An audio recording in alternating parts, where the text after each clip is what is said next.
Qu'est-ce que tu peux nous dire de plus sur tes deux parents? Ouais.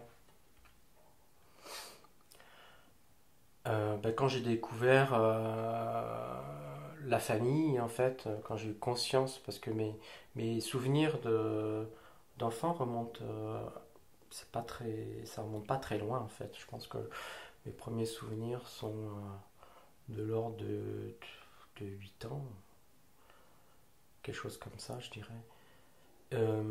Voilà, mes parents, ils avaient une vie un peu comme beaucoup de monde, je pense, à cette époque-là, avec une, euh, une mère qui n'a pas eu beaucoup d'éducation, puisqu'elle est partie de chez elle assez tôt. Elle n'a pas eu l'occasion d'aller à l'école assez loin, puisqu'elle a fallu qu'elle s'occupe de sa famille, en fait. Sa maman est morte assez jeune quand elle avait, allez, je dirais 12 ans, 13 ans.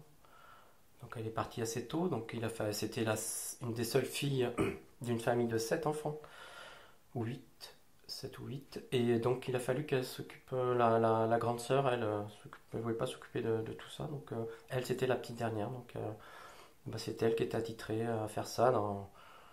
Voilà, c'est dans les années 50, hein, il fallait... oui, on s'occupait de sa famille, donc c'était elle, la petite fille, qui s'occupait de son père et puis de ses frères. Et d'un neveu aussi. Elle s'occupait d'un de ses neveux parce que voilà, personne ne voulait s'en occuper dans la famille.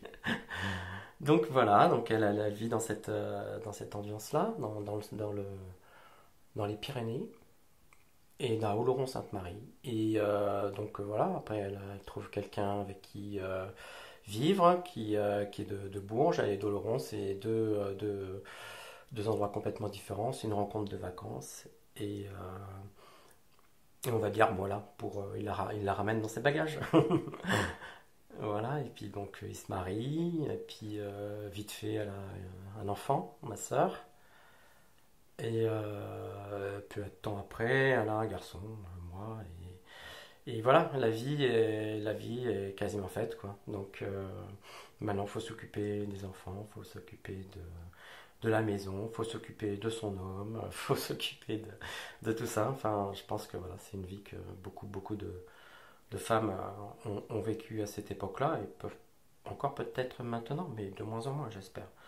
Et, euh, et donc voilà, elle essaie de se faire une place dans une ville qui n'est pas la sienne, dans, euh, dans une famille qui a du mal à être une famille, parce que mon père il est très absent.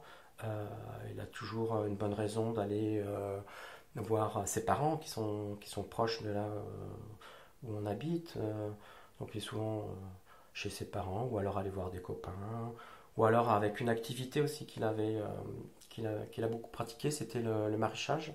Il aimait bien le jardinage, mais dans un endroit à Bourges qui est assez typé. On appelle ça les marais de Bourges. C'est très joli.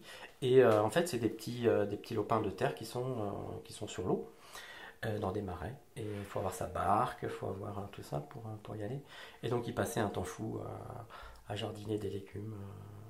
Et puis, bon, à côté, après les légumes, avoir un petit moment de convivialité avec les copains, quoi, boire un petit coup. Et à force de boire, voilà, donc c'est devenu quelque chose de régulier. Et l'ambiance de la maison s'est aussi un peu détériorée à cause de ça, puisque il avait pas, enfin, il avait un alcool qui était pas méchant ni violent, mais c'était agressif en fait, et il était toujours à vouloir dénigrer les personnes de sa famille en fait, surtout les personnes féminines. C'est-à-dire que ma sœur en a beaucoup pâti de ça, toujours à se faire rabaisser. Euh, les gifles, voilà, c'était monnaie courante, c'était normal dans le terme d'éducation. Et puis pour ma maman, c'était surtout une agression morale, quoi. C'était quelque chose d'assez. C'était du harcèlement moral par rapport à le fait que lui, il avait tous les droits et que elle avait pas beaucoup de droits à avoir, quoi. Donc pas travailler, pas besoin d'aller apprendre à conduire, pourquoi faire, pas besoin de s'émanciper. Tout ça, ça devait suffire à la maison, hein. S'occuper de son mari, s'occuper de ses enfants, ça doit bien suffire. Et, euh, et donc ça suffisait pas, bien évidemment, puisque ça suffisait pour lui, mais pas pour elle, pas pour ma maman. Donc il a fallu qu'elle trouve des choses mais pour survivre dans cet état, dans cette façon de vivre. Et il a fallu par divers moyens, elle commençait à faire des ménages chez des personnes, chez des professeurs. Donc elle allait faire des ménages chez ces personnes-là qui avaient un niveau. C'est ça. Et ce qui est bien, c'est la confrontation des, euh, du rôle social qu'on a. C'est-à-dire que euh, mes parents, ils n'avaient pas beaucoup d'argent, ils étaient d'un niveau social assez bas, hein. Mon père était ouvrier, donc et se confronter après à des personnes d'un niveau social euh, supérieur, enfin comme des professeurs, parce qu'à l'époque des professeurs étaient considérés comme des personnes importantes, eh ben, ça lui a donné un petit coup de fouet dans sa tête, je pense, qui a fait que voilà, elle pouvait discuter, se rendait compte qu'elle pouvait discuter avec ces personnes, qu'elle était au service de ces personnes, qu'elle se faisait rémunérer, mais qu'il la considérait. Il y avait une considération qu'elle avait peut-être pas, là, chez elle à la maison. Et donc de fil en aiguille, elle a continué à faire des ménages chez ces personnes. Elle a commencé à avoir un emploi dans toujours pour faire des ménages, mais je crois que c'était à la sécurité sociale de Bourges. Voilà, donc dans sein d'une structure reconnue, avec un groupe, une équipe sur laquelle elle pouvait se reposer elle aussi et voir que voilà, elle avait un rôle à jouer aussi dans sa vie, puis c'était pas que la famille et le mari. Après, elle a commencé aussi à faire à rentrer dans les écoles en tant que femme de ménage. Donc, elle a été dans des collèges, dans des lycées, voilà. Donc, toujours dans la partie femme de ménage. Et après, elle a fini sa carrière à l'éducation nationale, parce qu'elle était à l'éducation nationale, donc en tant que à la loge, à s'occuper des, euh, des enfants, faire les rentrées, les classes et tout ça. Donc elle avait réussi à avoir cette ascension un peu sociale qui lui a fait beaucoup de bien et qui lui a permis de voir que finalement la vie qu'elle voulait, c'était pas celle qu'elle avait.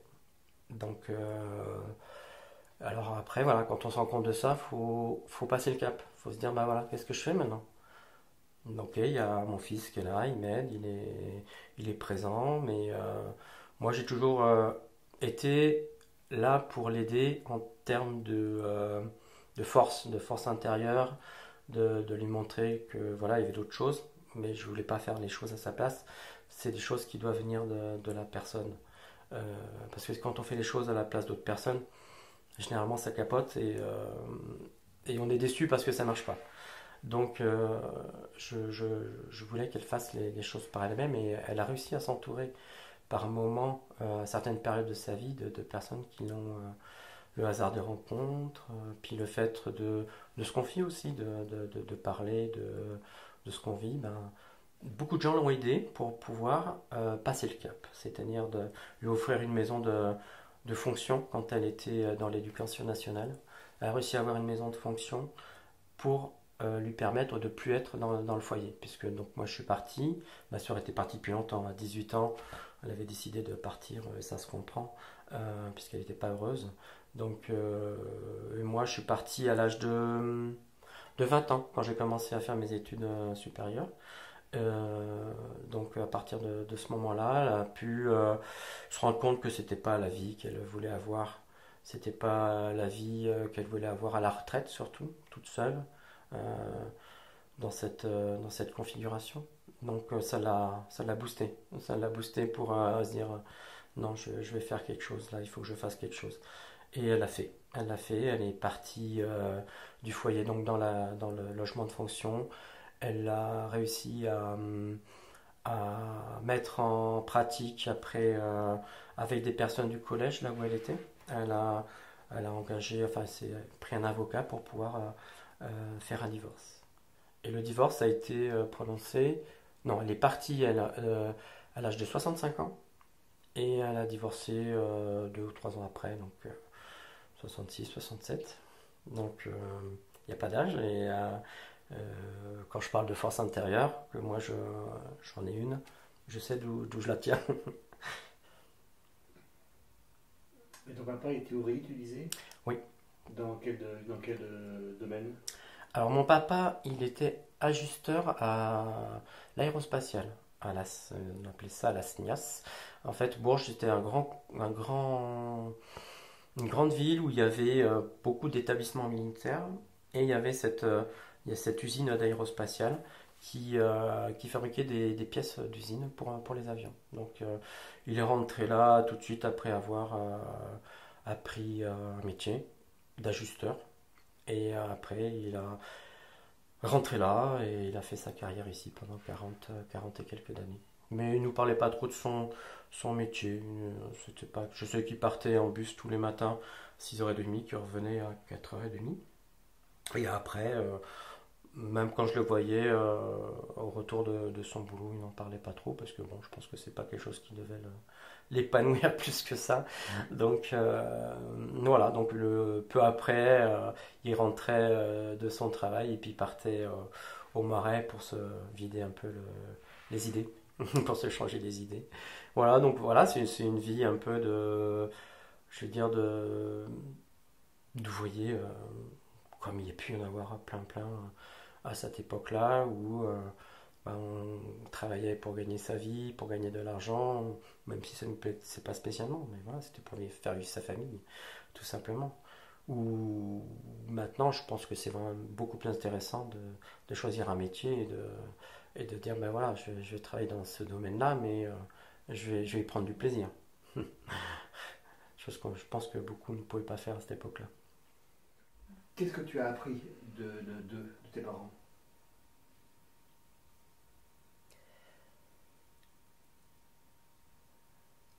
Qu'est-ce que j'ai appris de mes parents? Beaucoup de choses, c'est ça qui m'a formé, comme je disais tout à l'heure, c'est ma première, bah évidemment, c'est là où j'ai vécu, donc c'est la première prise de conscience de ce qui se passe autour de moi, de comment sont les choses. Alors, et je sais pas pourquoi, j'ai toujours eu cette capacité à me poser des questions, à me dire mais pourquoi c'est comme ça? Pourquoi c'est pas autrement? Pourquoi je suis là? Pourquoi ils sont comme ça? Et les réponses, elles viennent pas. Hein. On peut se poser 1000 questions, les réponses, elles sont pas là, elles viennent pas. Mais voilà, le fait de se poser des questions, ça permet d'avancer quand même, d'entrevoir les choses autrement, de penser la vie autrement. Et voilà, moi ce que j'en ressors pour moi, c'est ça, c'est d'avoir réussi, ça m'a servi à me poser encore plus de questions et m'impliquer, enfin à être plus avec les gens, quoi. J'ai décidé de m'impliquer, donc voilà, j'ai été vers les gens plutôt que de m'enfuir dans mon côté ado et avec des amis, quoi. Les cadeaux, la partie ado, je n'ai pas connu. Tout ce que les enfants peuvent vivre chez nous, là, je n'ai pas connu. Mais voilà, il n'y a pas de regret, c'est quelque chose que j'ai fait et sur lequel je suis super fier. Après, sur mes parents, ben voilà, c'est quand on est dedans, on se rend pas compte qu'il y a des millions de personnes qui vivent comme ça. On a l'impression qu'on est les seuls. Ma mère, elle a dû se dire, mais je suis la seule à vivre cet enfer, quoi. C'est ce truc-là. En fait, non, pas du tout. Il y en a plein. Sauf qu'ils discutent pas entre eux, ces gens-là. Ils sont un peu enfermés dans leur système. Je lisais un roman, là, il y a pas longtemps, de Édouard Louis, qui racontait exactement la même chose. Sur comment, bah, cette génération-là, comment les femmes étaient soumises, méprisées, servait juste à, voilà, pour faire des enfants, fonder une famille et puis avoir un rôle social. Et alors, ce que j'ai appris quand même par rapport à ça, c'est que ma maman, elle avait une force intérieure, une force de caractère assez phénoménale. Et qu'elle ne montrait pas toujours, parce qu'évidemment, il y a des hauts et des bas. Mais dans les hauts, elle pouvait déplacer les montagnes et elle l'a fait. Voilà. Après, dans les bas, on est là pour l'aider. Moi, j'étais là pour l'aider dans les bas. Et pour mon papa, moi, ce que j'ai appris, c'est que c'est très dur de changer quand on n'a pas envie ou quand on se complaît dans une situation qui convient, quoi. Parce que, voilà, quand on est l'homme à la maison, on a une femme à disposition, on a des enfants, ils sont là, c'est bien, ils grandissent, il n'y a pas besoin de s'en occuper, ça grandit tout seul. Euh, non, c'est ça, c'est les efforts que j'ai faits pour essayer de le changer, pour essayer de, le, de lui dire attention, si tu continues comme ça, ça va pas le faire. Et non, mais à force, toi, c'est ça, c'est le fait de savoir qu'il y a des gens qui peuvent pas changer en fait. C'est parce qu'ils se posent pas de questions ou alors ils se les posent trop tard. Mais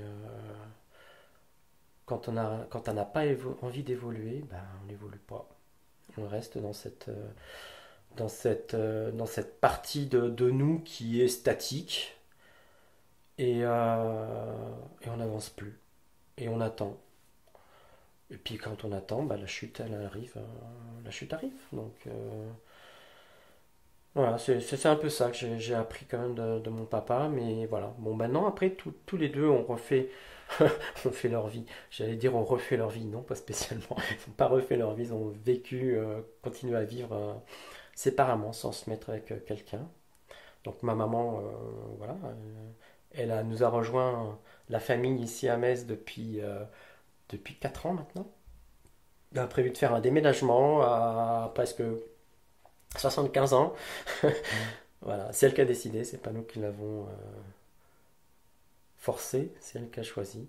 Et parce qu'elle savait très bien où elle venait, hein, elle venait nous voir régulièrement. Donc voilà, et on est super content de la voir hein, et de voir qu'elle se plaît ici à Metz, dans cet environnement superbe, et voilà, qu'elle est rayonnante maintenant, c'est une autre personne en fait quand on est. C'est ça que je vois aussi, c'est que quand on est dans une situation de dépendance, de soumission, on n'est pas bien dans sa peau, bah, tout le corps le ressent, tout le corps le dit, tout le corps le hurle, le visage, l'attitude, tout montre qu'on n'est pas bien. Mais bon, personne, si on n'a pas envie de le voir, on ne le voit pas. Les personnes extérieures, surtout à la famille, je pense, donc ça ne le montrait pas spécialement. Mais après, quand on arrive à se dépasser, à faire autre chose, à être heureux, là, physiquement aussi, ça se voit, quoi. Quand on parle d'une personne rayonnante, ma maman fait partie.